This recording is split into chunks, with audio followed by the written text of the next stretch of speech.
চট্টগ্রাম 11 আসন তো খুবই একটা গুরুত্বপূর্ণ আসন। প্রথমত চট্টগ্রাম বন্দর, এখানে অনেক শিল্পাঞ্চলগুলো এখানে আছে, অনেক মানুষের বসবাস এখানে, এবং প্রতিটি ওয়ার্ডে, এখানে 10টা ওয়ার্ড আছে, এখানে 10টা ওয়ার্ডে কিন্তু নানাবিধ সমস্যা আছে। একটা সমস্যা আমি এখানে দেখছি কন্টিনিউস, যেটা হচ্ছে হেলথ কেয়ার। এটা একটা সমাধান দরকার, লং টার্ম সমাধান দরকার। এখানে একটা ভালো হাসপাতাল দরকার।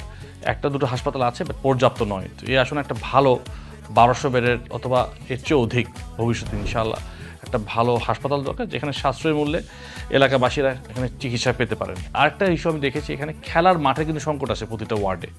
এখানে আমাদের দরকার কিছু গ্রিন এরিয়াস, খেলার মাঠ দরকার, যেখানে আমাদের তরুণ যারা আছেন, ইয়াংরা মানে খেলাধুলা করতে পারেন। ভালো প্ল্যান হতে পারে যে প্রতিটি ওয়ার্ডে আমরা দুটো করে খেলার মাঠ বের করতে পারি অ্যাটলিস্ট। তাছাড়া আছে এখানে আমি মনে করি অবকাঠামোর যে সমস্যা আছে, যানজটের কিছু সমস্যা আছে। যানজটটা তীব্র আকার ধারণ করেছে আমি মনে করি গত 5, 6, 7 বছরে। এই যানজটের একটা সমস্যার সমাধান দরকার। এছাড়া হচ্ছে গিয়ে জলাবদ্ধতা কিছু সমস্যা আছে বিভিন্ন ওয়ার্ডে।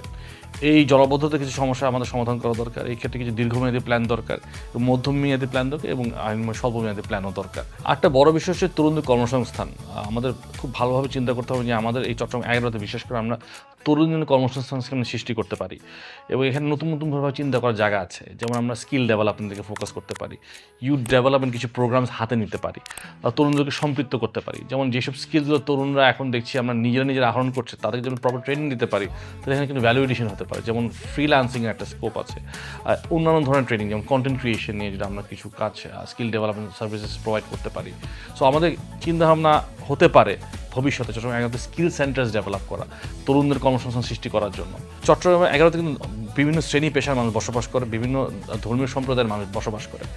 আমাদের আরেকটা চিন্তা হলো ভবিষ্যতে যেন আমরা এই যে সোশ্যাল যে ইন্টিগ্রেশন, এটা থেকে আমাদের একটা নজর দেওয়া উচিত, যেখানে এখানে বিভিন্ন ধর্মের মানুষ, সম্প্রদায়ের মানুষ যেন শান্তিপূর্ণভাবে বসবাস করতে পারে। একটা যেন সামাজিক একটা যেন সোশ্যাল হারমোনি থাকে, রিলিজিয়াস হারমোনি থাকে, এবং এটা হয়ে আসছে আগে থেকে। কিন্তু আমরা চাই এটা আরও শক্ত হোক, এবং আমরা একটা সুন্দর সমাজ যদি গঠন করতে চাই, তাহলে কিন্তু আমাদের সকলকে নিয়েই কাজ করতে হবে। আমরা যদি চট্টগ্রাম 11কে করতে চাই, সকল সম্প্রদায়ের মানুষ, সকল শ্রেণী পেশার মানুষকে নিয়েই করতে হবে।